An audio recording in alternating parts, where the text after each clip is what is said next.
Ilang bahagi ng kalsada sa Perez Boulevard sa Tapuac, Dagupan City binuksan na sa mga motorista ngayong araw, April 15. Silipin sa report. Kasabay ng pagsasara ng bahaging ito ng Perez Boulevard sa Barangay Tapuac, binuksan na rin sa mga motorista ang kabilang linya ng Perez Tapuac sa bahagi ng YMCA intersection kaninang umaga.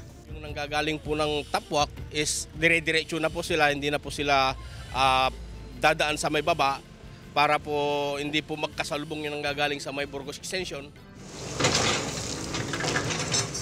Itutuloy na rin kasi ang paggawa ng cross drainage canal sa bahaging ito ng Perez Boulevard. Maganda sa daan, saka yung mga sasakyan, maginhawa na rin yung mga sasakyan kasi wala nang baha. Ang mga sasakyan na manggagaling sa Burgos Extension papuntang Perez, kakaliwa sa isang pribadong daan sa lugar.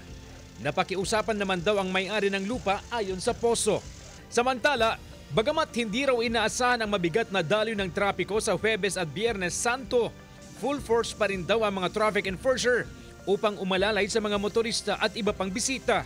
Yung traffic build-up naman po nitong Semana Santa is medyo hindi siya masyadong matraffic, gawa nga ng siguro nasa bahay yung mga tao saka yung mga establishment po natin dito sa Dagupan mostly nakasara po. Pero asahan daw ang mabigat na daloy ng trapiko sa bahagi ng Bunuan pagdating ng Sabado at Linggo, kung saan dagsa ang mga magpupunta sa Tondaligan Beach. Magdaragdag daw ng traffic enforcer sa lugar sa mga nabanggit na araw. Kasama si Henry Duminsil, CJ Torida, One North, Central Luzon.